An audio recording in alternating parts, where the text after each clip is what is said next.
«Papá, dame todo tu dinero ahora o te mato, viejo inútil», gritó mi propia hija mientras presionaba un cuchillo contra mi garganta con los ojos inyectados de sangre y las manos temblando de desesperación. Durante 40 minutos interminables, esa criatura que había criado con amor me amenazó de muerte por 3.000 euros, escupiendo veneno y odio hacia el hombre que le había dado la vida. Lo que ella no sabía era que cada insulto, cada amenaza y cada segundo de humillación estaba siendo grabado desde el armario donde se escondían mi nuera y mi nieto de 8 años. Antes de continuar, suscríbete al canal, activa la campanita porque todos los días tenemos nuevas historias. Deja tu like y cuéntanos en los comentarios desde qué ciudad nos estás viendo. Me llamo Álvaro Navarro Quintana. Tengo 65 años y durante toda mi vida creí conocer a mi hija Beatriz. Durante 32 años pensé que había criado a una mujer decente, trabajadora y con valores. Qué equivocado estaba. El 18 de diciembre de 2023 descubrí la verdadera naturaleza de la persona que había salido de mis entrañas, y esa revelación casi me cuesta la vida. Beatriz siempre había sido complicada. Desde pequeña mostró una personalidad impulsiva, caprichosa, pero yo lo atribuía a la pérdida temprana de su madre cuando tenía apenas 12 años. Carmen, mi esposa, murió en un accidente de tráfico, y desde ese momento me dediqué en cuerpo y alma a criar a nuestra única hija. Trabajé doble turno en la fábrica textil de Alcalá de Henares para darle todo lo que necesitaba: ropa de marca, clases particulares, universidad privada. Incluso le compré su primer apartamento cuando se casó con Miguel Morales en 2013. Durante años, Beatriz acudía a mí cada vez que tenía problemas económicos. Al principio eran pequeñas cantidades: 200 euros para una reparación del coche, 500 para cubrir el alquiler cuando Miguel perdió el trabajo, 800 para las vacaciones de verano. Yo siempre accedía porque pensaba que estaba ayudando a mi familia, especialmente después de que naciera mi nieto Adrián en 2015. Ese niño se convirtió en la luz de mis ojos, y todo lo que hacía por Beatriz lo hacía también por él. Pero en los últimos 2 años, las peticiones se volvieron más frecuentes y agresivas. Ya no eran solicitudes educadas, sino exigencias. «Papá, necesito 1.500 euros para arreglar la calefacción». «Papá, dame 2.000 para cubrir unos gastos médicos de Adrián». Siempre había una excusa, siempre había una urgencia, y yo, como el tonto que era, siempre abría mi cartera. Mi pensión de jubilado no era abundante, pero había logrado ahorrar cerca de 50.000 euros durante toda mi vida laboral. Dinero que tenía guardado para emergencias y para asegurar el futuro de mi nieto. Sin embargo, en los últimos meses noté que mis ahorros disminuían más rápido de lo normal. Cada vez que Beatriz venía, se llevaba una porción considerable de mi patrimonio. El comportamiento de mi hija también cambió drásticamente. Antes era cariñosa, me abrazaba, preguntaba por mi salud. Pero durante el último año, nuestras conversaciones se limitaban exclusivamente a dinero. Llegaba a casa con ojeras, nerviosa, mirando constantemente el teléfono móvil. Cuando le preguntaba qué le pasaba, se ponía agresiva y me gritaba que no me metiera en sus asuntos. Silvia, mi nuera, ocasionalmente me visitaba con Adrián cuando Beatriz no estaba. Durante esas visitas, noté que la pobre mujer parecía asustada, siempre mirando hacia la puerta como si temiera que alguien llegara. Una vez le pregunté si todo estaba bien en casa, y ella me respondió con lágrimas en los ojos: «Don Álvaro, ojalá pudiera contarle todo, pero tengo miedo de las consecuencias». Esas palabras me quedaron grabadas, pero en ese momento no entendí su verdadero significado. Ese fatídico 18 de diciembre, alrededor de las 3 de la tarde, estaba preparando mi almuerzo cuando escuché golpes desesperados en la puerta. Era Beatriz, pero no la mujer que yo conocía. Sus ojos estaban rojos, su cabello despeinado y temblaba como si hubiera corrido varios kilómetros. «Papá, abre rápido, es urgente», gritaba desde el pasillo. Cuando abrí la puerta, ella se abalanzó hacia adentro como una tormenta. «Necesito dinero, papá. Necesito 3.000 euros ahora mismo». Su voz era diferente, desesperada, casi animal. Le dije que me explicara qué pasaba, por qué tanta urgencia, pero ella comenzó a caminar de un lado a otro como una fiera enjaulada. No tengo tiempo para explicaciones, viejo. Solo dame el dinero y ya está. La palabra viejo salió de su boca como una bofetada. Nunca me había hablado así. Nunca había mostrado tal desprecio hacia su propio padre. En ese momento, Silvia y Adrián llegaron para una visita programada. Mi nuera llevaba una bolsa con ingredientes para hacer galletas navideñas con su abuelo, una tradición que habíamos iniciado el año anterior. Pero al ver a Beatriz en ese estado, Silvia inmediatamente tomó la mano de Adrián y retrocedió hacia la entrada. «Ah, perfecto. Llegaste en el momento justo para ver cómo tu suegro me va a ayudar», le espetó Beatriz a Silvia con una sonrisa cruel. Fue entonces cuando mi mundo se desplomó para siempre. Le dije a Beatriz que se calmara, que nos sentáramos a hablar como personas civilizadas, pero sus ojos se encendieron de furia. «¿Calmarme? ¿Calmarme?», gritó con una voz que jamás había escuchado salir de su garganta. «No tienes idea de lo que está en juego aquí, papá. Dame el dinero o las consecuencias serán terribles».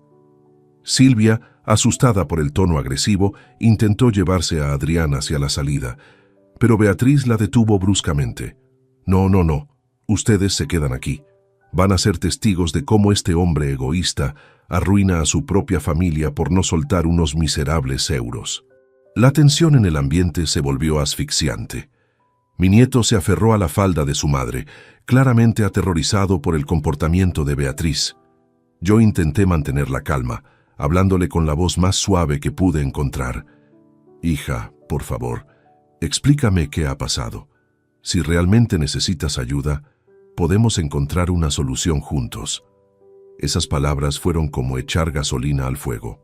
Beatriz se dirigió directamente a la cocina y regresó con el cuchillo más grande que tenía, un cuchillo de cocina de 20 centímetros que había heredado de mi madre. La hoja brillaba bajo la luz de la lámpara del salón. «¿Quieres que te explique? Te voy a explicar muy clarito, vejestorio inútil». El insulto salió de su boca como veneno puro. «Tengo deudas, ¿entiendes? Deudas que hay que pagar hoy, y tú, que tienes dinero guardado como un rata avara, me vas a ayudar ahora mismo». Silvia jadeó horrorizada y abrazó más fuerte a Adrián, quien comenzó a llorar silenciosamente. Mi corazón se partió al ver el terror en los ojos de mi nieto, pero también sentí una extraña claridad mental. En ese momento comprendí que esta situación no era un arrebato temporal. Era la revelación de quien realmente era mi hija. «Beatriz, por favor, baja el cuchillo. Podemos resolver esto sin violencia», le supliqué, manteniendo mis manos visibles y tratando de no hacer movimientos bruscos. «No», rugió como una bestia salvaje. «Ya estoy harta de tus sermones y tu falsa moralidad. Toda mi vida has tenido dinero para tus caprichos, para tus restaurantes, para tus vacaciones, pero cuando tu propia sangre te necesita, te haces el tacaño». Eso era completamente falso. Yo vivía con una modestia extrema, cocinaba en casa, no había tomado vacaciones en 5 años, y cada euro que gastaba era calculado cuidadosamente. Pero no era momento para defenderse con palabras. Se acercó a mí con el cuchillo en alto, y por primera vez en mi vida sentí miedo real de mi propia hija. «Siéntate en esa silla y no te muevas», me ordenó, señalando la silla del comedor donde habitualmente desayunaba cada mañana. Obedecí lentamente, manteniendo las manos donde ella pudiera verlas. Mi mente, sin embargo, comenzó a trabajar de manera diferente. Observé cada detalle, sus movimientos erráticos, la forma en que sostenía el arma, las palabras específicas que usaba. Algo dentro de mí se activó, una frialdad analítica que no sabía que poseyera. Beatriz se colocó detrás de mí y presionó la punta del cuchillo contra mi cuello. Sentí el metal frío contra mi piel, y un hilo de sangre comenzó a deslizarse por mi camisa blanca. «Ahora sí me vas a escuchar, anciano patético. Tienes exactamente 2 opciones.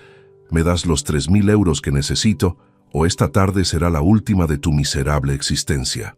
Durante los siguientes 40 minutos, mi propia hija me sometió a la tortura psicológica más brutal que cualquier ser humano pueda imaginar. Me llamó parásito social, desperdicio de oxígeno, carga inútil para la sociedad. Cada insulto era más cruel que el anterior, diseñado específicamente para destruir mi autoestima y quebrar mi resistencia. Mírate, papá. 65 años y ¿qué has logrado en la vida? Una pensión miserable, una casa vieja y una hija que te odia por ser tan mezquino. Me susurraba al oído mientras mantenía la presión del cuchillo. Pero lo más doloroso no eran sus palabras, sino la frialdad calculada con la que las pronunciaba. No había rastro de la niña que solía abrazarme cuando tenía pesadillas, ni de la joven que me llamaba el mejor papá del mundo cuando le ayudaba con sus tareas universitarias. «Silvia, ¿ves esto?», le gritó a mi nuera, quien permanecía paralizada en la entrada con Adrián. «¿Ves cómo tu querido suegro prefiere arriesgar su vida antes que ayudar a su familia? Esto es lo que realmente es este hombre, un egoísta que solo piensa en sí mismo». Mi nieto lloraba desconsoladamente, y cada sollozo era como una puñalada en mi corazón, pero también me daba una extraña fortaleza. Este niño inocente estaba siendo traumatizado por su propia madre, y yo tenía la responsabilidad de protegerlo, aunque eso significara aparentar debilidad total. «Está bien, Beatriz», dije finalmente con voz quebrada. «Te daré el dinero. Solo, por favor, no hagas esto delante del niño». Ella soltó una carcajada cruel. «Ah, ahora sí reacciona el abuelo cariñoso. Demasiado tarde, papá. Adrián ya ha visto quién eres realmente. Ha visto que su abuelo es un hombre cobarde que necesita amenazas para ayudar a su propia familia». En ese momento, algo dentro de mí se cristalizó. Mientras temblaba aparentemente de miedo, mi mente registraba cada detalle de su comportamiento, sus palabras exactas, sus amenazas específicas, la duración de la agresión. Sin que ella lo supiera, estaba recopilando evidencia que cambiaría nuestras vidas para siempre. Con las manos temblorosas me dirigí hacia mi dormitorio, donde guardaba la caja fuerte pequeña que contenía mis ahorros de emergencia. Beatriz me siguió de cerca, manteniendo el cuchillo a centímetros de mi espalda. «Nada de trucos, anciano. Solo abre la caja y dame lo que necesito». Marqué la combinación con dedos aparentemente inseguros, 0518, la fecha de nacimiento de Adrián. Ironías de la vida. Estaba usando el cumpleaños de mi nieto para acceder al dinero que su propia madre me robaba bajo amenaza de muerte. Saqué 3 fajos de billetes de 50 euros cada uno, exactamente los 3.000 que exigía. «Aquí tienes», le dije con voz derrotada, extendiendo el dinero hacia ella. «Toma lo que necesitas y márchate, por favor». Beatriz arrebató los billetes de mis manos y los contó rápidamente, como si fuera una transacción comercial rutinaria. No hubo gratitud, no hubo alivio, solo la satisfacción fría de quien acaba de conseguir lo que quería por la fuerza. «Esto es solo el comienzo, papá», me dijo mientras guardaba el dinero en su bolso. «La próxima vez que venga, espero que tengas preparado el doble. Ya no tengo paciencia para tus dramas sentimentales».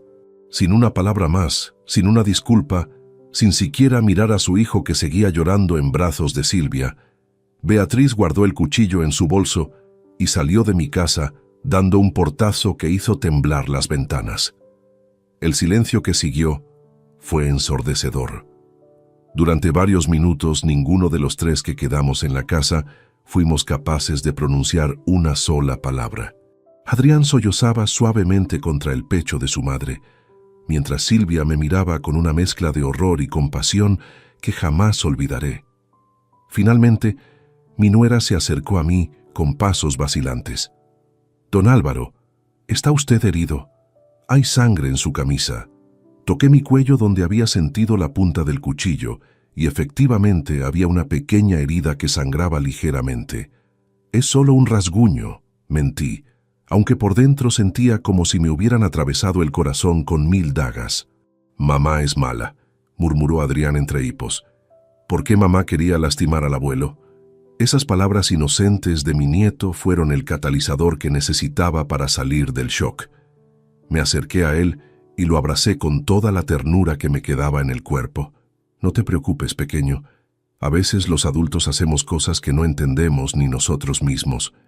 Silvia me miró con ojos llenos de lágrimas. Don Álvaro, hay algo que debo contarle. Algo que he estado ocultando durante meses, porque tenía miedo de las represalias de Beatriz. La llevé hasta el sofá y nos sentamos los tres juntos. Adrián se acurrucó entre nosotros, aún temblando por lo que había presenciado.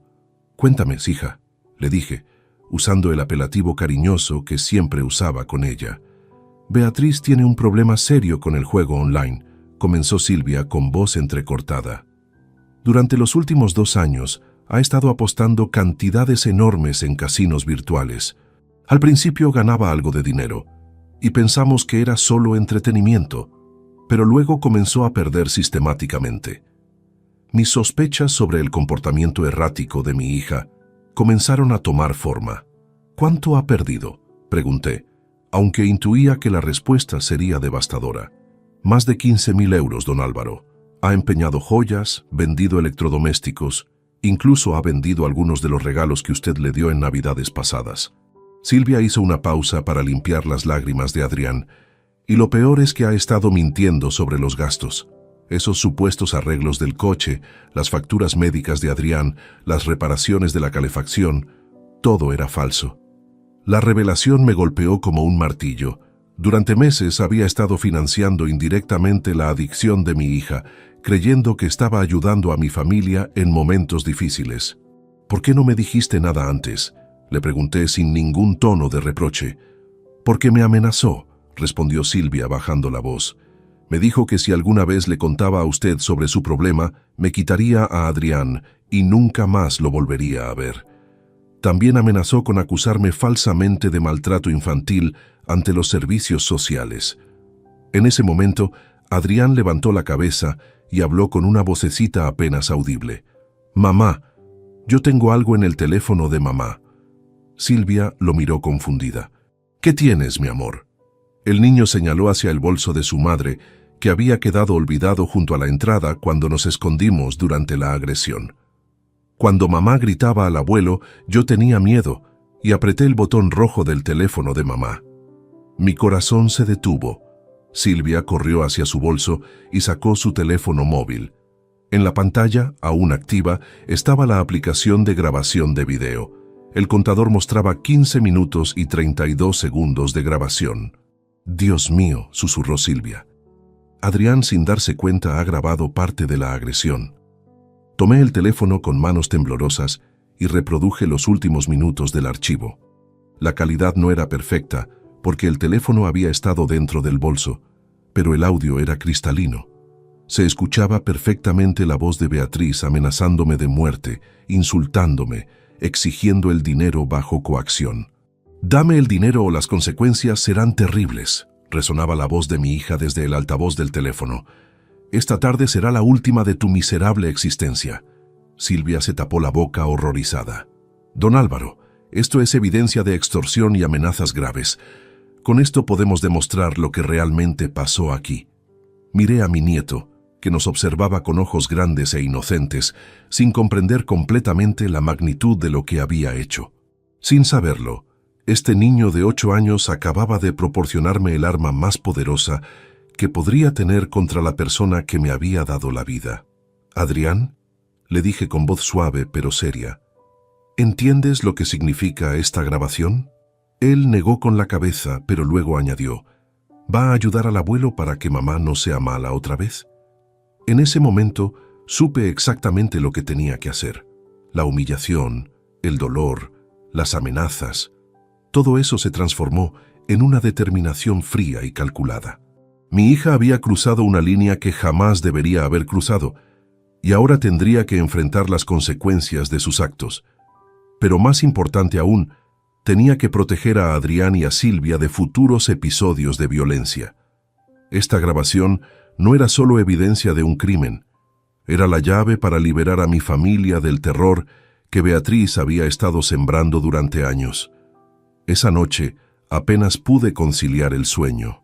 Las palabras de Beatriz resonaban en mi cabeza como ecos persistentes, pero más que el dolor, sentía una claridad mental que no había experimentado en años.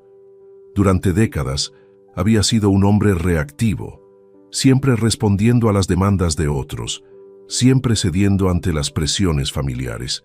Pero esta vez sería diferente.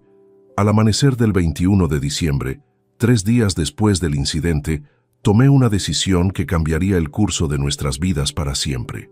Llamé al despacho de Joaquín Ruiz Peña, el abogado que había manejado la herencia de Carmen años atrás. Joaquín era un hombre de principios sólidos, con más de 30 años de experiencia en derecho familiar y penal. Don Álvaro, qué sorpresa escuchar de usted después de tanto tiempo. Me saludó con su voz característica, cuando finalmente logré conseguir una cita para esa misma tarde. Joaquín, necesito su ayuda para un asunto muy delicado, le respondí. Prefiero no hablar por teléfono. ¿Podríamos vernos en su oficina hoy mismo? El despacho de Joaquín estaba ubicado en la calle Mayor, en un edificio antiguo pero elegante que inspiraba confianza. Cuando llegué a las 4 de la tarde, llevaba conmigo el teléfono de Silvia con la grabación y una carpeta donde había organizado todos los recibos y comprobantes de los préstamos que había hecho a Beatriz durante los últimos 2 años. Siéntese, don Álvaro. Se ve usted muy serio. ¿Qué ha ocurrido?, me preguntó Joaquín mientras servía 2 tazas de café. Sin rodeos le relaté todo lo sucedido, cada detalle, cada amenaza, cada insulto. Joaquín escuchaba con expresión cada vez más grave, tomando notas meticulosas en su libreta de cuero marrón. ¿Me está diciendo que su propia hija lo amenazó de muerte con un cuchillo durante 40 minutos? Preguntó incrédulo. Así es, y tengo la prueba, respondí mientras le entregaba el teléfono de Silvia.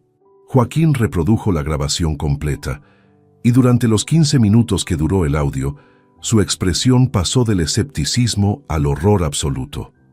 La voz de Beatriz amenazándome era inconfundible, y las palabras que usaba no dejaban lugar a interpretaciones ambiguas. Don Álvaro, esto es un caso claro de extorsión agravada y amenazas graves, me explicó con seriedad profesional. Según el Código Penal español, estos delitos pueden conllevar penas de prisión de 1 a 5 años, especialmente considerando que se trata de violencia doméstica contra una persona mayor.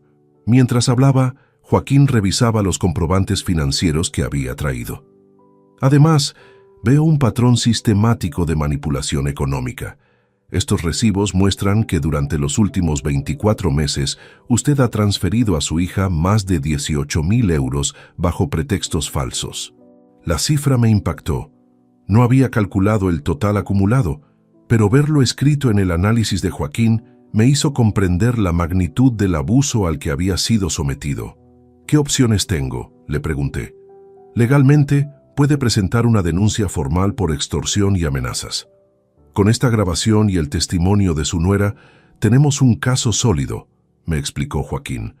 Pero debo advertirle que proceder judicialmente contra su propia hija tendrá consecuencias familiares irreversibles. Joaquín, mi hija ya destruyó nuestra relación familiar cuando decidió amenazarme de muerte por dinero. Lo que me preocupa ahora es proteger a mi nieto y a mi nuera de futuras agresiones. En ese momento, Joaquín me preguntó algo que no había anticipado. ¿Ha considerado que Beatriz podría tener problemas de adicción? Su comportamiento sugiere desesperación patológica, no simple codicia. Le conté sobre la revelación de Silvia respecto al juego online y las deudas acumuladas. Joaquín asintió comprensivamente. Eso explica la escalada de violencia. Los ludópatas en fases avanzadas pueden volverse extremadamente peligrosos cuando necesitan dinero para apostar. ¿Qué recomienda usted?, le pregunté. Mi consejo profesional es presentar la denuncia inmediatamente, no solo para protegerse usted, sino para crear un precedente legal que proteja a su nieto. Si Beatriz es capaz de amenazarlo a usted de muerte, ¿qué garantías tiene de que no hará lo mismo con el niño cuando necesite más dinero? Esas palabras me helaron la sangre. Nunca había considerado que Adrián pudiera estar en peligro directo, pero Joaquín tenía razón. Una persona capaz de amenazar de muerte a su propio padre por dinero no tendría escrúpulos para manipular o intimidar a un niño de 8 años. Necesito pensarlo durante el fin de semana, le dije finalmente. Comprendo, don Álvaro, pero permítame sugerirle algo. Hable con su nuera. Ella ha sido testigo presencial del comportamiento de Beatriz durante años. Su testimonio podría ser crucial no solo para el caso legal, sino para entender completamente el patrón de abuso que ha estado ocurriendo. Esa noche invité a Silvia y Adrián a cenar en mi casa. Mientras el niño jugaba con sus coches de juguete en el salón, Silvia y yo tuvimos la conversación más honesta de nuestras vidas. Silvia, necesito que me cuentes todo sobre el comportamiento de Beatriz durante los últimos años, todo lo que has visto, todo lo que has sufrido.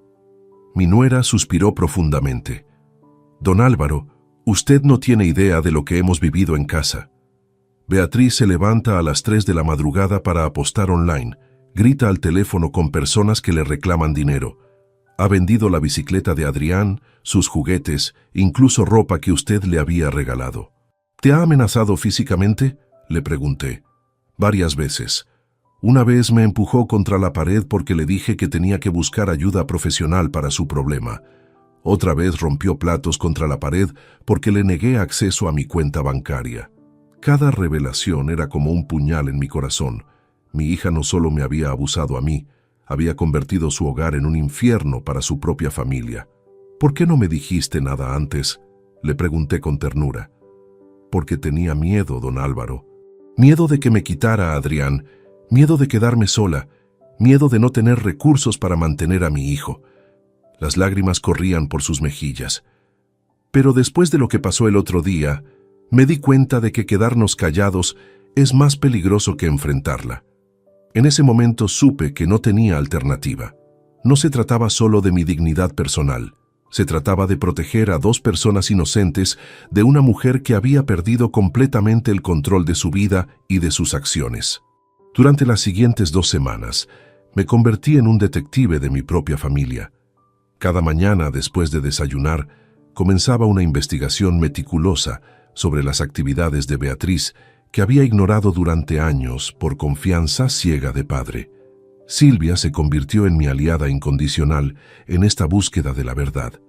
Juntos revisamos extractos bancarios, facturas, recibos y documentos que ella había logrado fotografiar secretamente durante meses.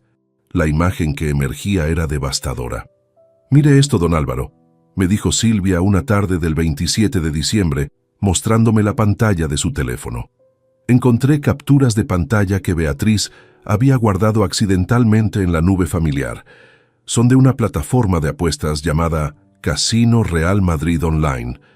Las imágenes mostraban apuestas individuales de 500, 800, incluso 1.200 euros en una sola jugada. Pero lo más impactante eran las fechas. Coincidían exactamente con los días en que Beatriz me había pedido dinero para supuestas emergencias. El 22 de noviembre le dije que necesitaba 1.000 euros para arreglar la transmisión del coche. Recordé en voz alta. Esa misma noche apostó exactamente esa cantidad en ruleta virtual y la perdió en menos de 30 minutos. Silvia asintió tristemente. Y el 5 de diciembre, cuando le pidió 2.000 euros para supuestas facturas médicas de Adrián, apostó 1.800 en Blackjack Online. Perdió todo, como siempre. Pero la investigación reveló algo aún más perturbador. Beatriz no solo había mentido sobre el destino del dinero, también había estado vendiendo sistemáticamente objetos de valor de mi propia casa durante sus visitas. ¿Recuerda el reloj de oro que perteneció a su padre?, me preguntó Silvia. ¿Y la pulsera de plata que había heredado de su abuela Carmen? La realización me golpeó como un rayo. Esos objetos habían desaparecido gradualmente de mi joyero durante los últimos meses, pero yo había asumido que los había guardado en algún lugar y olvidado su ubicación. Jamás sospeché que mi propia hija los estaba robando para venderlos. También se llevó la máquina de café expreso que le regalé el año pasado por su cumpleaños, continuó Silvia, y los cubiertos de plata que estaban en el aparador del comedor. Con cada revelación, sentía como si estuviera conociendo a una extraña que llevaba el rostro de mi hija, la Beatriz que había criado, educado y amado incondicionalmente durante 32 años, había sido reemplazada por una persona que no reconocía. Decidimos visitar discretamente algunos establecimientos de compraventa de oro en Alcalá de Henares. En el tercero que visitamos, el propietario, un hombre mayor llamado Antonio Serrano, Reconoció inmediatamente las fotografías que le mostramos. Sí, esa señora ha venido varias veces durante los últimos meses, confirmó Antonio. Siempre muy nerviosa, siempre con prisa.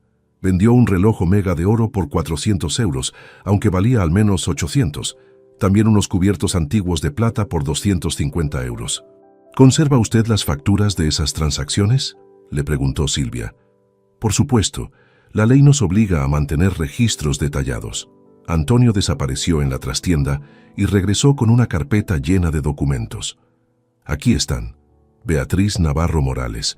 Documento Nacional de Identidad 4738521 letra K.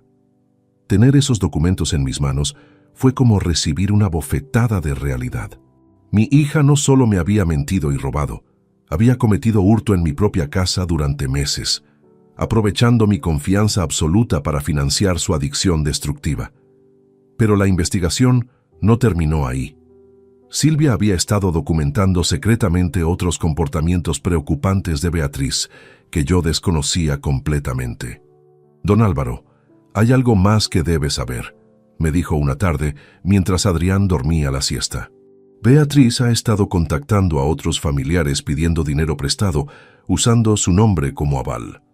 Me mostró mensajes de WhatsApp que había logrado fotografiar desde el teléfono de Beatriz. Mi hija había contactado a mi hermana Mercedes en Sevilla, a mi primo Eduardo en Valencia, incluso a mi vecina doña Pilar, diciéndoles que yo estaba enfermo y necesitaba dinero para tratamientos médicos urgentes. Tu padre está muy mal, pero es demasiado orgulloso para pedir ayuda, decía uno de los mensajes enviados a Mercedes. Necesita 3.000 euros para una operación del corazón, pero no quiere preocupar a la familia. La manipulación era diabólica.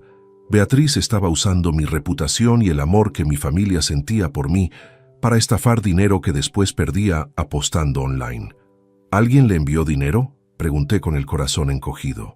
Su hermana Mercedes le envió 1.500 euros el mes pasado, me confirmó Silvia, y su primo Eduardo le prestó 800 euros en noviembre.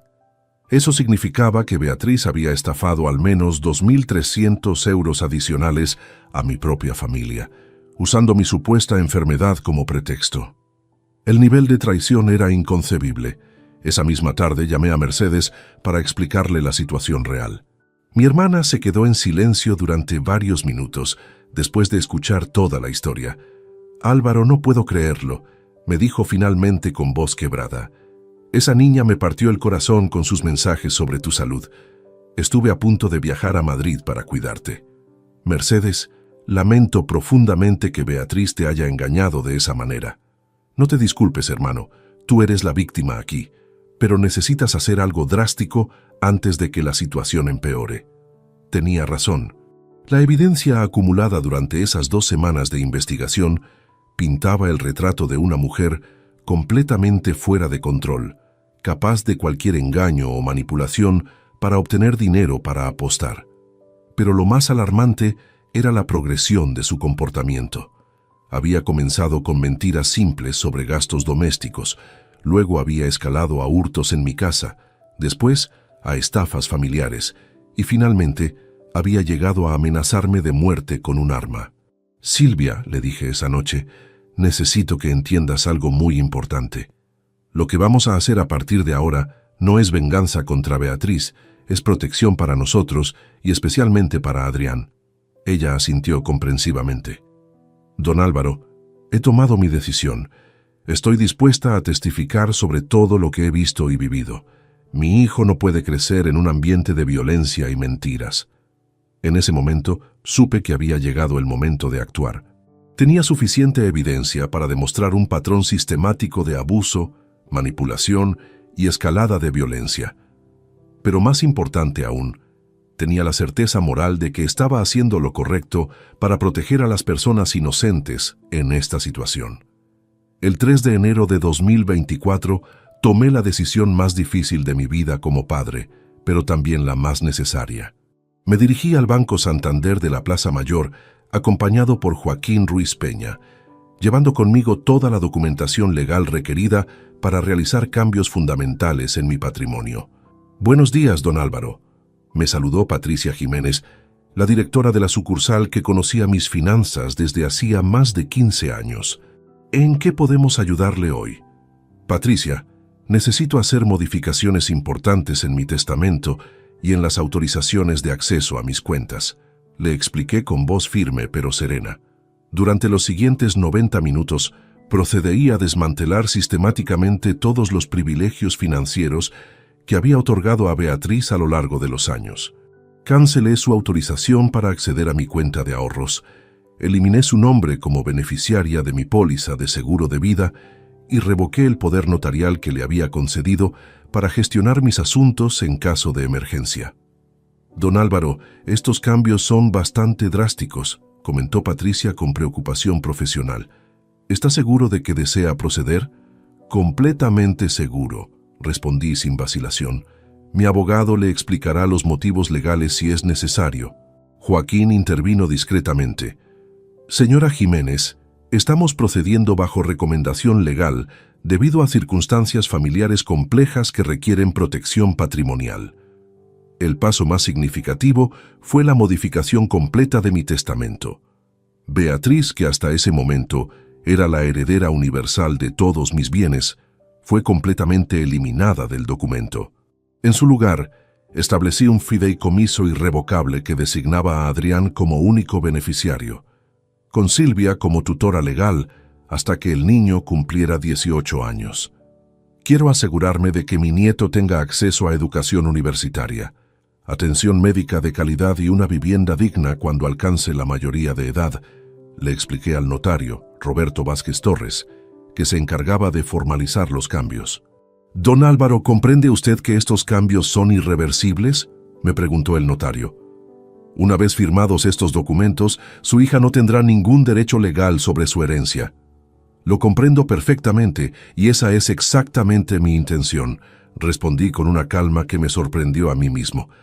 Pero mis precauciones no se limitaron a cuestiones testamentarias. Esa misma tarde, contraté los servicios de una empresa de seguridad llamada Protección Total Madrid para instalar un sistema completo de cámaras de vigilancia en mi domicilio.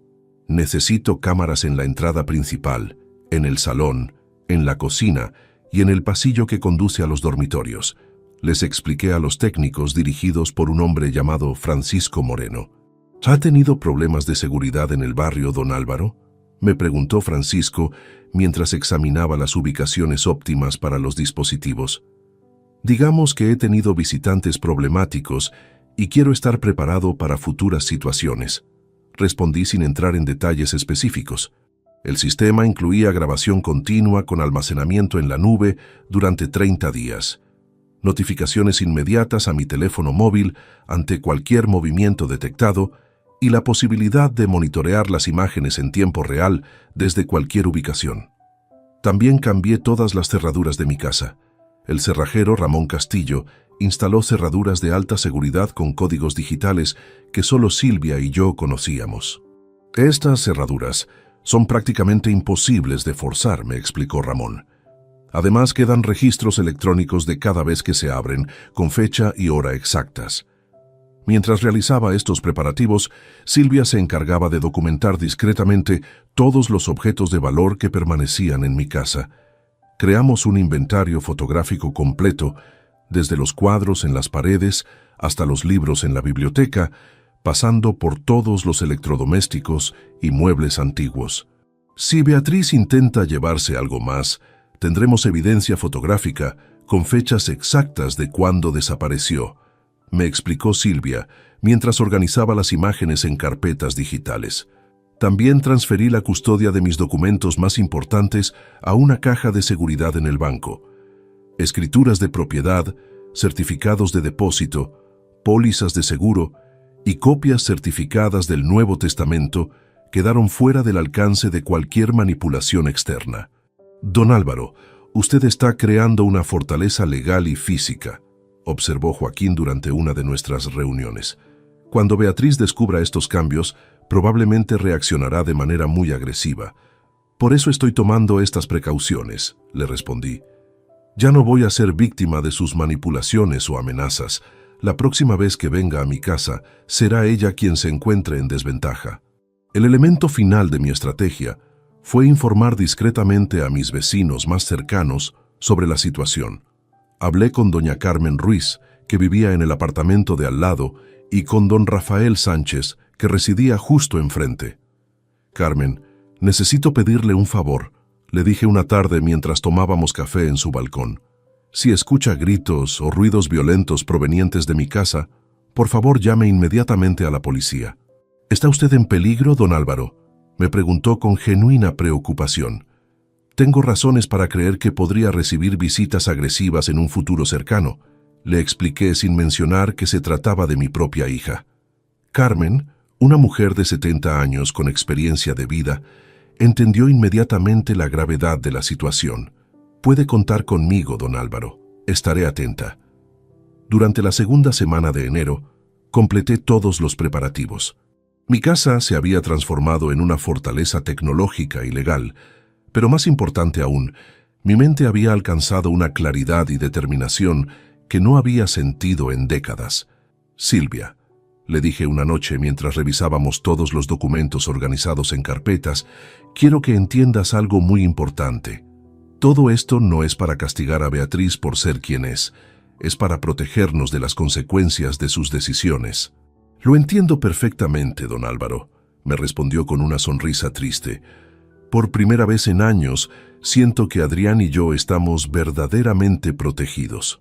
Esa noche dormí más tranquilo de lo que había dormido en meses, no porque los problemas hubieran desaparecido, sino porque finalmente había tomado control de mi propia vida y había creado las herramientas necesarias para proteger a las personas que realmente importaban.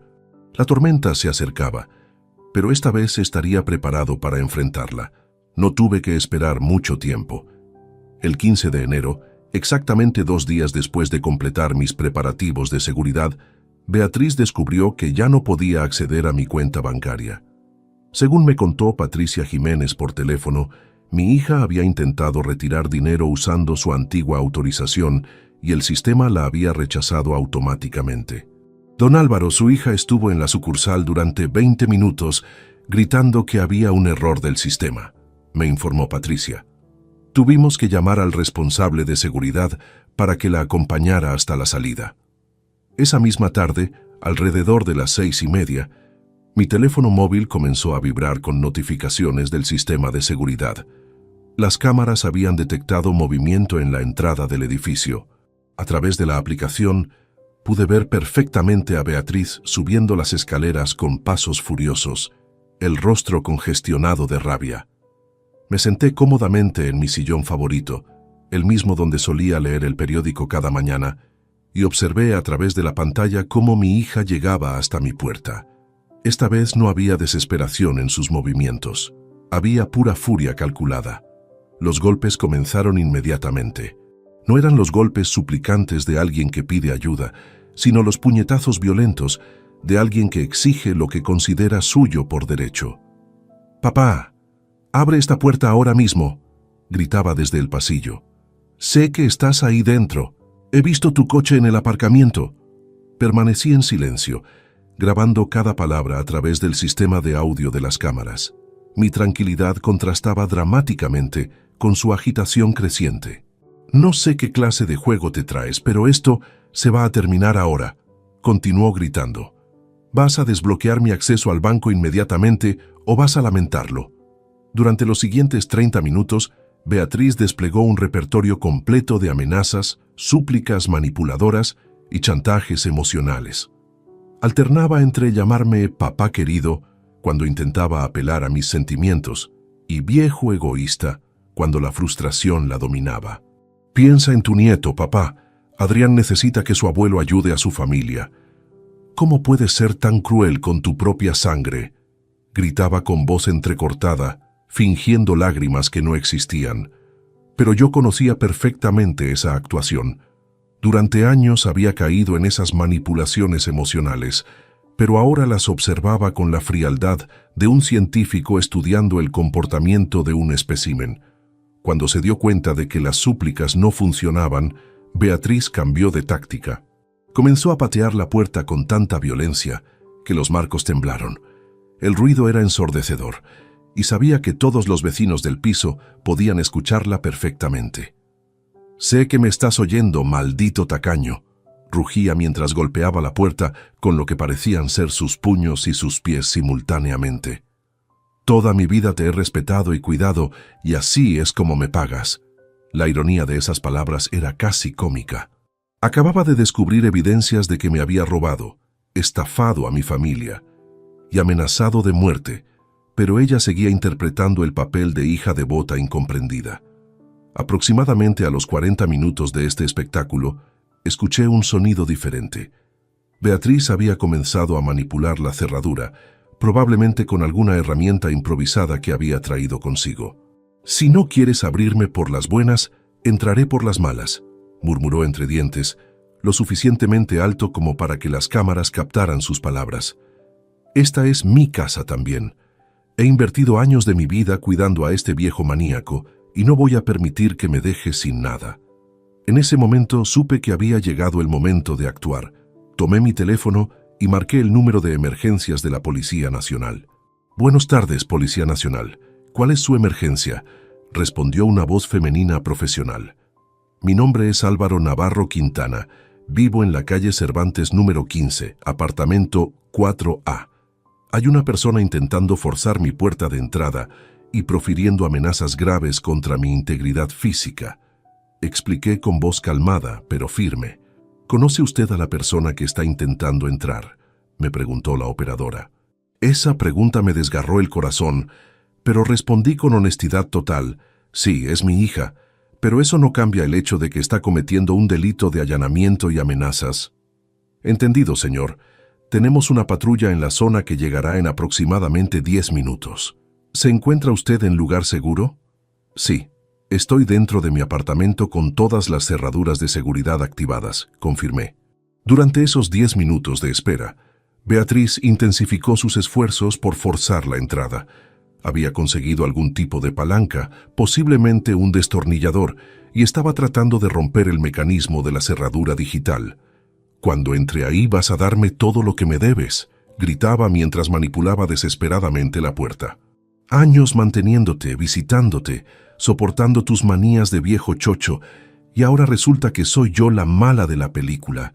Las cámaras capturaban cada palabra, cada gesto agresivo, cada intento de violación de domicilio. Tenía evidencia digital perfecta de un delito en curso, cometido por la persona que me había dado la vida. Finalmente, escuché las sirenas acercándose por la calle. Beatriz también las oyó, porque sus golpes se detuvieron abruptamente. A través de las cámaras la vi mirando nerviosamente hacia las escaleras, como un animal acorralado, decidiendo entre luchar o huir. Cuando los agentes de policía llegaron al cuarto piso, encontraron a Beatriz sentada en el suelo junto a mi puerta, fingiendo un ataque de pánico. Había guardado el destornillador y adoptado la pose de una hija preocupada que solo quería verificar el bienestar de su padre anciano. «Agentes, por favor, ayúdenme», les suplicó con voz temblorosa y lágrimas que ahora sí parecían reales. «Mi padre está enfermo y no responde. Tengo miedo de que le haya pasado algo grave». Desde dentro de mi apartamento, escuchaba perfectamente la conversación. La actuación de Beatriz era magistral. Había transformado su furia homicida en preocupación filial en cuestión de segundos. «Señora, ¿es usted la persona que ha estado golpeando esta puerta?», le preguntó uno de los agentes, un hombre con voz grave y profesional. «Sí, pero solo porque estoy muy preocupada por mi papá», respondió Beatriz con el tono perfecto de hija devota. «Él vive solo, tiene 65 años y hace días que no responde mis llamadas». En ese momento decidí abrir la puerta y enfrentar la situación cara a cara. Cuando aparecí en el umbral, completamente calmado y evidentemente en perfecto estado de salud, la expresión de Beatriz cambió instantáneamente de preocupación fingida a confusión genuina. «Buenas tardes, agentes», los saludé cordialmente. «Soy Álvaro Navarro, el propietario de este apartamento. Yo mismo llamé para reportar el intento de allanamiento». La expresión en el rostro de Beatriz cuando me vio aparecer sano y tranquilo fue inolvidable. Sus ojos se llenaron de pánico puro al darse cuenta de que toda su actuación de hija preocupada acababa de desmoronarse ante los agentes de policía. «Papá, ¿estás bien?», balbuceó, tratando desesperadamente de mantener su fachada. «¿Por qué no me abrías? Estaba muy preocupada». «Agentes», me dirigí directamente a los dos policías, ignorando completamente las palabras de Beatriz. «Esta mujer ha estado golpeando mi puerta durante más de 1 hora, profiriendo amenazas contra mi integridad física e intentando forzar mi cerradura con herramientas». El agente principal, cuya placa identificaba como Sargento López Fernández, me miró con atención profesional. «Señor Navarro, ¿puede demostrarnos esas afirmaciones?». «Por supuesto», respondí con absoluta calma. «Tengo un sistema completo de videovigilancia que ha grabado todo el incidente. Si gustan pasar a mi salón, puedo mostrarles las imágenes en tiempo real». Beatriz palideció visiblemente. «Papá, no es necesario involucrar a los agentes en nuestros problemas familiares», intentó interrumpir con voz nerviosa. «Podemos resolver esto hablando como personas civilizadas». «Señora, permita que su padre termine de explicar la situación», le ordenó el segundo agente, identificado como agente Ruiz Moreno. Los invité a pasar mientras Beatriz permanecía en el pasillo, claramente calculando si debía huir o continuar con su actuación. Decidió quedarse, probablemente pensando que aún podría manipular la situación a su favor. En el salón, encendí el televisor conectado al sistema de seguridad y reproduje las grabaciones de la última hora. Los agentes observaron en silencio, mientras las cámaras mostraban claramente a Beatriz golpeando violentamente mi puerta, gritando amenazas y manipulando la cerradura con un destornillador. «Vas a darme todo lo que me debes», resonaba su voz desde los altavoces del televisor. «Cuando entre ahí vas a lamentarlo, viejo egoísta». El sargento López tomaba notas meticulosamente en su libreta. «Señor Navarro, ¿tiene algún historial previo de conflictos con su hija?». En ese momento saqué el teléfono de Silvia con la grabación del 18 de diciembre. «Agentes, hace menos de 1 mes, esta misma persona me amenazó de muerte en mi propia casa, manteniéndome bajo coacción durante 40 minutos con un cuchillo de cocina». Reproduje los 15 minutos más impactantes de aquella grabación. El audio era cristalino, la voz de Beatriz amenazándome de muerte, insultándome, exigiéndome dinero bajo amenaza de violencia. «Dame todo tu dinero ahora, o te mato, viejo inútil», se escuchaba perfectamente desde el teléfono. Los dos agentes intercambiaron miradas significativas. Habían pasado de investigar una posible disputa familiar a documentar evidencias de delitos graves de extorsión y amenazas.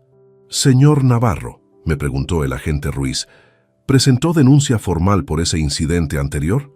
«No en ese momento, agente. Como cualquier padre, esperaba que mi hija reflexionara sobre sus acciones y buscara ayuda profesional para sus problemas». Mi voz se quebró ligeramente al pronunciar esas palabras, pero después de lo ocurrido hoy, comprendo que la situación ha escalado peligrosamente. Beatriz, que había estado escuchando desde la entrada, finalmente explotó. «Todo esto es una mentira. Mi padre está inventando historias para justificar que me haya quitado el acceso a su dinero». Su arrebato confirmó exactamente lo que yo había explicado a los agentes, que toda esta violencia giraba en torno a cuestiones económicas. «Señora Navarro», le dijo el sargento López con tono serio, «tiene derecho a permanecer callada, pero todo lo que diga puede ser usado en su contra ante un tribunal». La realidad de la situación finalmente impactó a Beatriz. No se trataba de una discusión familiar que pudiera resolver con manipulaciones emocionales. Se enfrentaba a cargos criminales reales con evidencia audiovisual incontrovertible.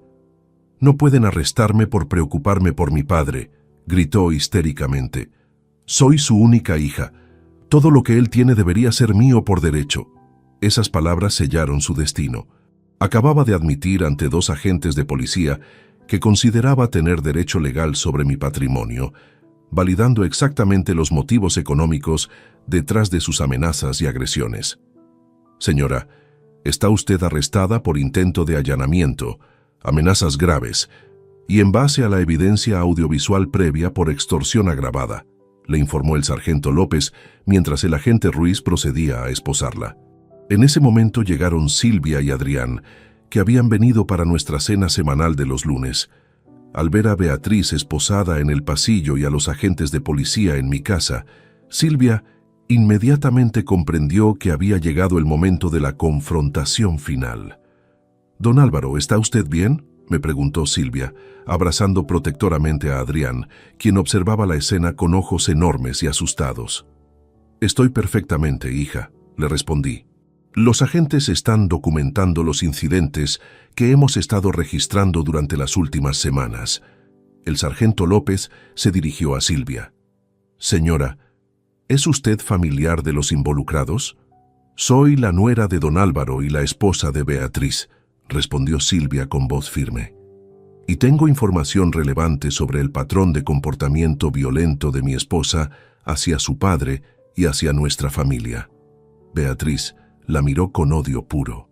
«Silvia, no te atrevas. Acuérdate de lo que te dije que pasaría si me traicionabas». Esas palabras fueron otro error crucial. Acababa de amenazar a un testigo delante de 2 agentes de policía, añadiendo intimidación de testigos a la lista creciente de cargos en su contra. «Señora Silvia», le dijo el agente Ruiz, «¿estaría dispuesta a presentar una declaración formal sobre lo que ha observado?». «Completamente dispuesta», respondió Silvia sin vacilación. «Mi hijo y yo hemos vivido bajo amenazas constantes durante demasiado tiempo». Mientras los agentes completaban el papeleo del arresto, me acerqué a Adrián, que permanecía silencioso, pero claramente afectado por ver a su madre esposada. «Abuelo», me susurró, «¿mamá va a ir a la cárcel?». «Pequeño», le respondí con toda la ternura que pude reunir.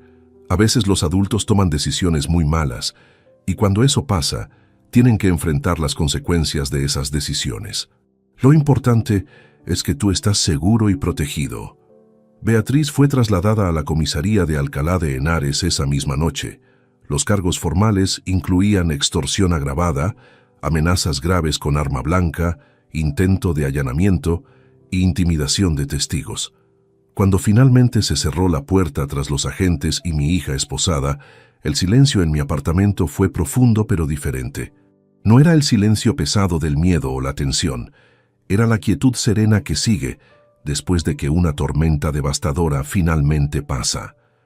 Una semana después del arresto, el 22 de enero, recibí una citación para comparecer ante el juzgado de primera instancia e instrucción número 3 de Alcalá de Henares.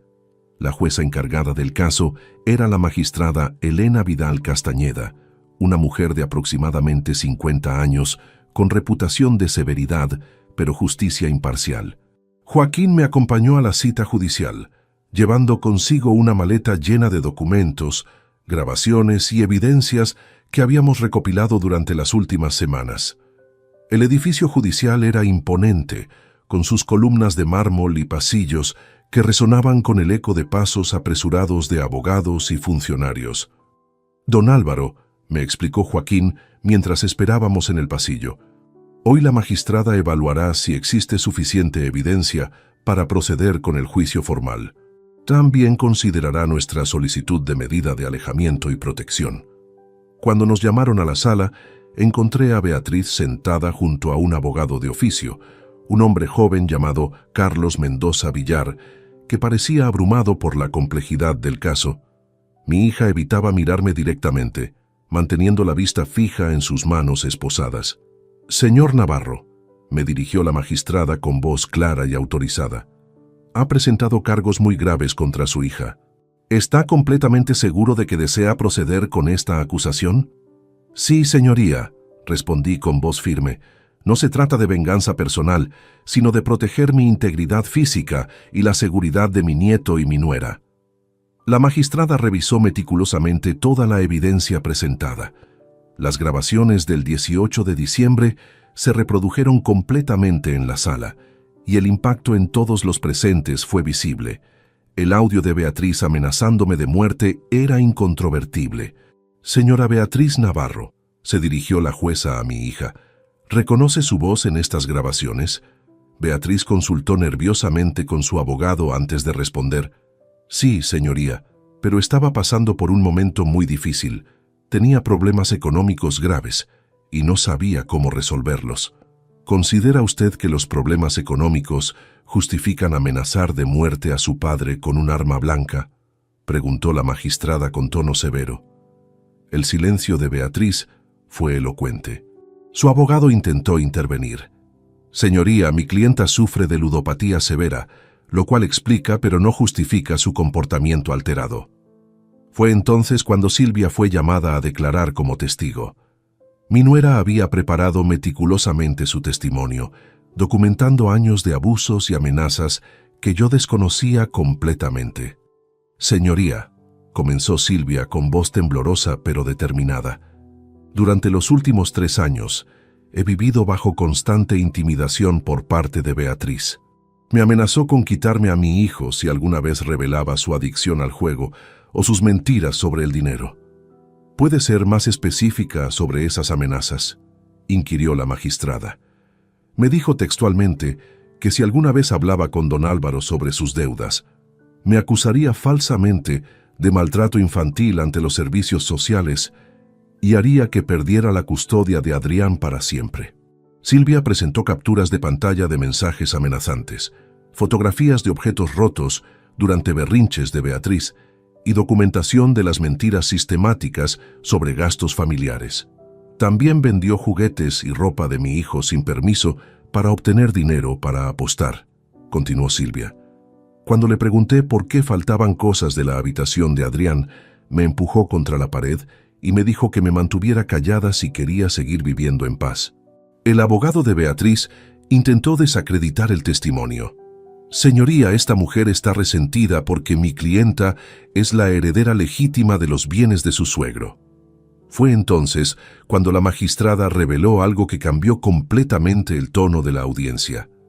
Letrado, debo informarle que el señor Navarro modificó completamente su testamento el 3 de enero, eliminando a su hija como beneficiaria y estableciendo un fideicomiso para su nieto.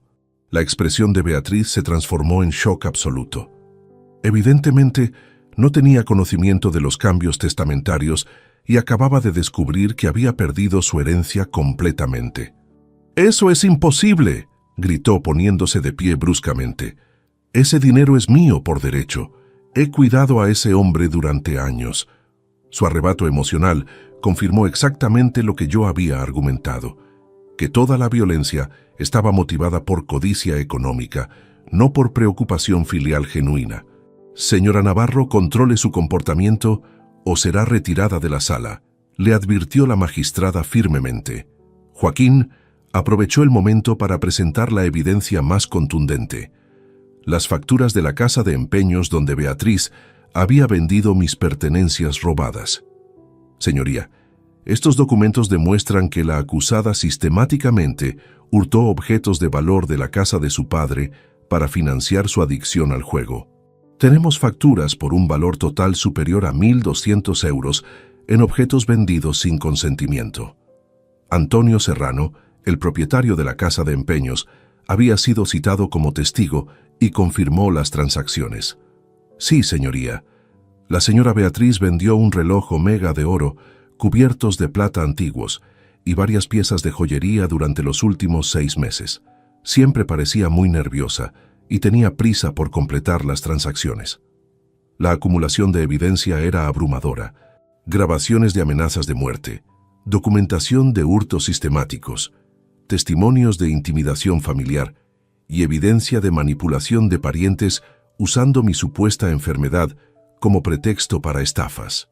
«Señor Navarro», me preguntó la magistrada, «¿qué medidas específicas solicita para su protección?». «Señoría, solicito una orden de alejamiento que prohíba a mi hija acercarse a menos de 500 metros de mi domicilio, mi persona, mi nuera y mi nieto», respondí. «También solicito que se le prohíba cualquier contacto directo o indirecto conmigo o con mi familia». La magistrada deliberó durante 20 minutos antes de dictar su resolución. Considerando la evidencia presentada, este juzgado procede con acusación formal por los delitos de extorsión agravada, amenazas graves con arma blanca, hurto continuado e intimidación de testigos. Además, se concede la medida de protección solicitada. La acusada tiene prohibido acercarse a menos de 500 metros de las personas mencionadas, y mantener cualquier tipo de comunicación con ellas durante un periodo inicial de 5 años. Beatriz comenzó a llorar desconsoladamente al escuchar la sentencia, pero sus lágrimas ya no me afectaban. Durante demasiados años había caído en esas manipulaciones emocionales, permitiendo que mi amor paternal fuera usado como arma contra mí mismo. El juicio oral se celebrará en 6 semanas, concluyó la magistrada. La acusada permanecerá en libertad bajo fianza, pero deberá cumplir estrictamente las medidas de alejamiento impuestas. Al salir del juzgado, Silvia me abrazó con lágrimas de alivio. Don Álvaro, por primera vez en años, siento que Adrián y yo estamos verdaderamente seguros. Por mi parte, experimenté una sensación extraña, pero liberadora. Había protegido a mi familia real de la persona que llevaba mi apellido, pero había perdido completamente su humanidad. El juicio oral se celebró el 5 de marzo de 2024 en la Audiencia Provincial de Madrid. Durante el mes transcurrido desde la audiencia preliminar, Joaquín había trabajado incansablemente preparando un caso que, según sus palabras, era tan sólido como una fortaleza medieval. La sala del tribunal era más grande e imponente que el juzgado anterior. Presidía el juicio el magistrado Germán Ortega Salamanca, un hombre de 60 años con más de 3 décadas de experiencia en casos de violencia intrafamiliar.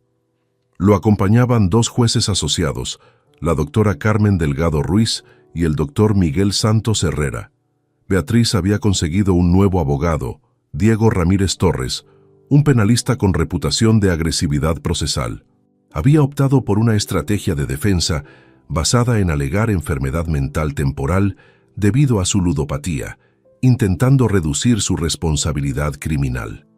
Señorías, comenzó el abogado Ramírez en su alegato inicial, mi clienta es víctima de una adicción patológica que nubló su juicio durante los incidentes descritos. Solicito consideración por enfermedad mental que limita su capacidad de discernimiento. Joaquín respondió demoledoramente. Señorías, la acusada demostró capacidad plena de planificación, manipulación sistemática y ocultación deliberada de evidencia durante meses. Una persona con juicio nublado no organiza estafas elaboradas a múltiples familiares ni desarrolla estrategias de intimidación tan sofisticadas. El primer día de juicio se centró en la reproducción completa de las grabaciones. El silencio en la sala era sepulcral, mientras la voz de Beatriz resonaba por los altavoces. «Dame todo tu dinero ahora, o te mato, viejo inútil». Varios miembros del jurado visiblemente se estremecieron al escuchar la frialdad calculada en sus amenazas. Mi testimonio como víctima fue emotivo pero controlado. Había ensayado con Joaquín para mantener la compostura y presentar los hechos sin dramatismo excesivo. «Señorías», declaré desde el estrado, durante 65 años he creído en la bondad fundamental de las personas, especialmente de mi propia familia. Descubrir que la persona a quien más he amado en el mundo era capaz de amenazarme de muerte por dinero ha sido la experiencia más devastadora de mi existencia. El abogado de Beatriz intentó desacreditar mi testimonio. «Señor Navarro, ¿no es cierto que usted cambió su testamento para castigar a su hija por solicitar ayuda económica legítima?» «Letrado», respondí con firmeza. «Modifiqué mi testamento para proteger el futuro de mi nieto de una persona que había demostrado ser financieramente irresponsable y potencialmente violenta. Cualquier padre cuerdo habría tomado la misma decisión». El segundo día se dedicó al testimonio de Silvia, que fue aún más impactante que su declaración preliminar. Había preparado una cronología detallada de los abusos que había sufrido durante 3 años. «Señorías», testificó Silvia, «Beatriz me golpeó físicamente en 3 ocasiones diferentes cuando me negué a darle acceso a mis ahorros personales. Una vez me fracturó un dedo de la mano derecha empujándome contra una mesa cuando le dije que buscaría ayuda profesional para su adicción. Presentó fotografías médicas de moretones y la radiografía del dedo fracturado, evidencia que nadie había visto anteriormente. La imagen de una mujer joven siendo maltratada físicamente por su esposa adicta al juego impactó profundamente al tribunal. También amenazó directamente a mi hijo, continuó Silvia. Le dijo a Adrián que si alguna vez contaba lo que veía en casa, algo muy malo le pasaría al abuelo. Un niño de 8 años no debería vivir bajo ese tipo de terror psicológico. El punto culminante del juicio llegó cuando Antonio Serrano, el propietario de la casa de empeños, testificó sobre las múltiples transacciones de Beatriz. Su testimonio reveló un nivel de premeditación que destruyó completamente la defensa de enfermedad mental temporal. La señora planificaba cuidadosamente qué objetos traer cada vez, declaró Antonio. Me preguntaba específicamente sobre los precios antes de traer las piezas, investigaba el mercado de segunda mano e incluso negoció mejores precios amenazando con ir a la competencia. Eso no es comportamiento de alguien con juicio nublado. El tercer día incluyó testimonios de familiares que habían sido estafados por Beatriz. Mi hermana Mercedes viajó desde Sevilla para testificar sobre los 1.500 euros que había enviado, creyendo que yo estaba enfermo. Mi sobrina me envió fotos falsificadas de Álvaro en un hospital, reveló Mercedes con lágrimas en los ojos. Había manipulado imágenes digitalmente para hacerme creer que mi hermano estaba muriendo de cáncer. El nivel de crueldad necesario para esa mentira es inconcebible. Mi primo Eduardo confirmó una historia similar desde Valencia, donde Beatriz había obtenido 800 euros usando mi supuesta necesidad de medicamentos experimentales. Incluso me envió recetas médicas falsificadas, testificó Eduardo. Había investigado tratamientos reales para cáncer de próstata y creó documentación convincente. Esto requiere planificación, investigación y capacidad mental completa. La evidencia forense del sistema de seguridad de mi casa añadió otra dimensión al caso. Un técnico especialista explicó cómo las grabaciones mostraban que Beatriz había inspeccionado meticulosamente mis cerraduras durante visitas anteriores, preparándose para el eventual intento de forzar la entrada. Las imágenes del 15 de enero muestran que la acusada trajo herramientas específicas para manipular cerraduras digitales, explicó el experto.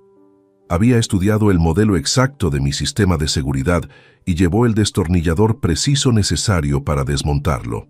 El fiscal del Estado, licenciado Roberto Herrera Campos, presentó su alegato final con devastadora efectividad. Señorías, este no es un caso de adicción que llevó a errores temporales de juicio. Es un caso de manipulación sistemática, violencia premeditada y explotación calculada de vínculos familiares durante años. La acusada demostró capacidad plena para planificar estafas elaboradas, ocultar evidencia, intimidar testigos y escalar gradualmente su violencia hasta amenazar de muerte a su propio padre. Solicitamos la pena máxima permitida por ley. El abogado defensor hizo un último intento desesperado. Señorías, mi clienta es fundamentalmente una mujer enferma que necesita tratamiento, no castigo. Pero el daño estaba hecho. 3 días de evidencia abrumadora habían pintado el retrato de una persona que había perdido completamente su humanidad en favor de su adicción, dispuesta a destruir a su propia familia para financiar sus apuestas. Después de 2 horas de deliberación, el tribunal regresó con su veredicto. El magistrado Ortega se puso de pie para leer la sentencia que cambiaría nuestras vidas para siempre. En el caso del Estado contra Beatriz Navarro Morales, comenzó con voz solemne. Este tribunal la encuentra culpable de todos los cargos presentados: extorsión agravada, amenazas graves con arma blanca, hurto continuado, intimidación de testigos y violencia doméstica contra persona mayor. El silencio en la sala era absoluto. Beatriz se desplomó en su silla, finalmente comprendiendo que las consecuencias de sus acciones eran reales e irreversibles. La sentencia de este tribunal es la siguiente, continuó el magistrado Ortega con voz grave y definitiva. Beatriz Navarro Morales es condenada a 2 años de prisión efectiva, con prohibición de acercamiento a las víctimas por un periodo de 5 años posteriores al cumplimiento de la condena. Además, deberá indemnizar a su padre con la cantidad de 25.000 euros por daños morales y materiales. El golpe del martillo resonó en la sala como un trueno final. Beatriz fue esposada inmediatamente y conducida fuera del tribunal entre sollozos histéricos. Sus gritos de «Papá, perdóname» se desvanecieron por los pasillos mientras los guardias la escoltaban hacia su nueva realidad.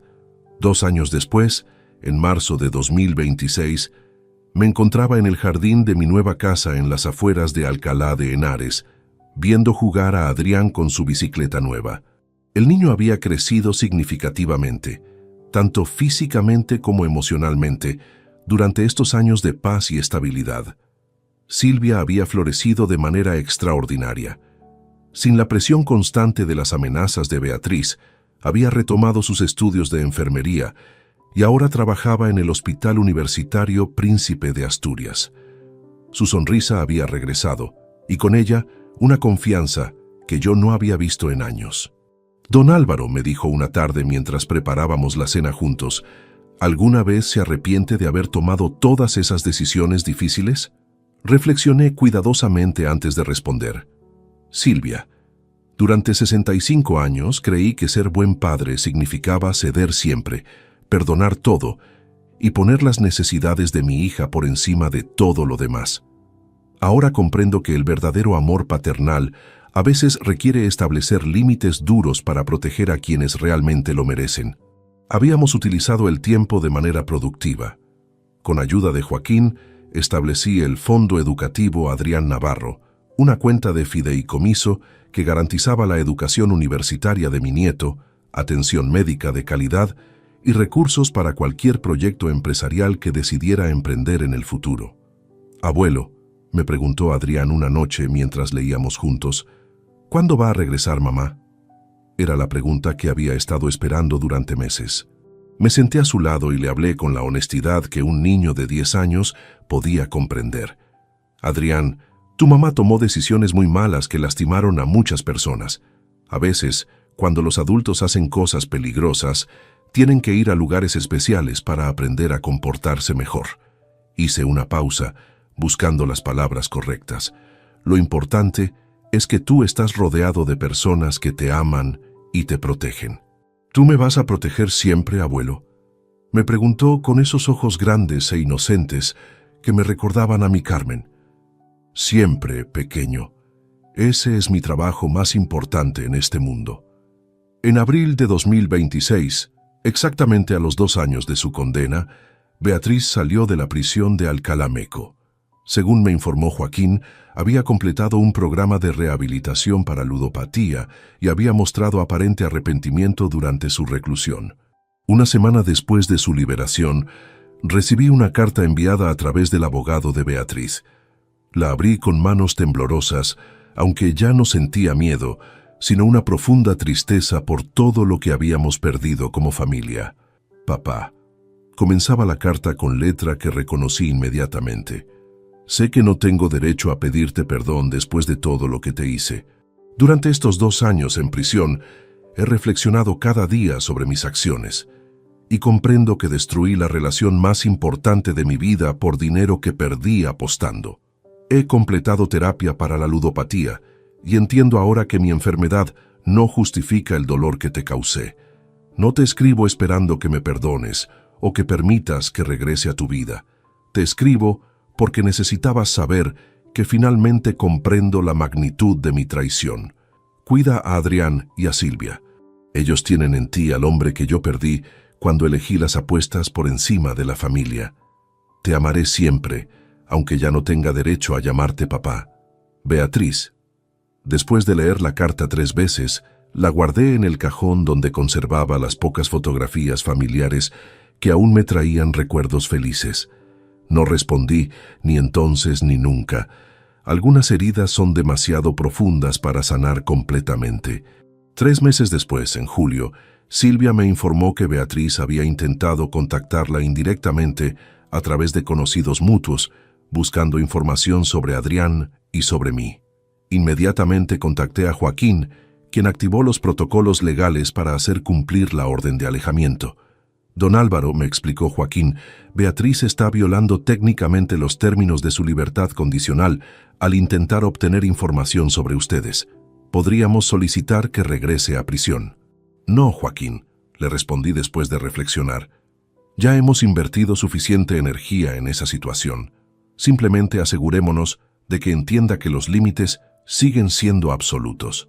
En diciembre de 2026, 3 años después de aquella noche terrible del 18 de diciembre, me senté en mi nuevo salón decorado para Navidad, observando a Adrián abrir regalos junto a Silvia. La casa estaba llena de risas, música navideña y el aroma de comida casera. «Abuelo», me dijo Adrián esa noche antes de acostarse, «creo que somos la familia más feliz del mundo». Esas palabras me hicieron comprender algo fundamental. Había ganado mucho más de lo que había perdido. Al proteger a las personas que realmente me amaban, había descubierto lo que significaba verdaderamente ser padre y abuelo. Beatriz había elegido las apuestas por encima de la familia, el dinero por encima del amor, la violencia por encima del diálogo. Yo había elegido la protección por encima del sentimentalismo, la justicia por encima de la comodidad y el futuro por encima del pasado. Hoy, mientras escribo estas líneas en enero de 2027, puedo afirmar con certeza absoluta que tomé las decisiones correctas. A veces, el amor verdadero requiere la valentía de decir no más y mantener esa posición sin vacilaciones. Mi hija perdió a su familia por codicia. Yo gané una familia real basada en respeto mutuo, amor genuino y protección incondicional. La diferencia entre ambos resultados reside en las decisiones que tomamos cuando enfrentamos nuestros momentos más difíciles. El aprendizaje más profundo de esta experiencia ha sido comprender que ser buen padre no significa tolerar todo de nuestros hijos. A veces, el acto de amor más grande es establecer consecuencias irreversibles cuando alguien cruza líneas que nunca debieron haberse cruzado. Adrián está creciendo en un ambiente de seguridad. Silvia ha recuperado su vida y su sonrisa, y yo he encontrado una paz que no sabía que existía. Esa es la verdadera victoria en esta historia que comenzó con amenazas de muerte y terminó con la construcción de una familia más fuerte y auténtica. Si te gustó esta historia, dale like al video, suscríbete al canal y comparte tus impresiones en los comentarios. Para escuchar la próxima historia, haz clic en la caja de la izquierda. Gracias por vernos.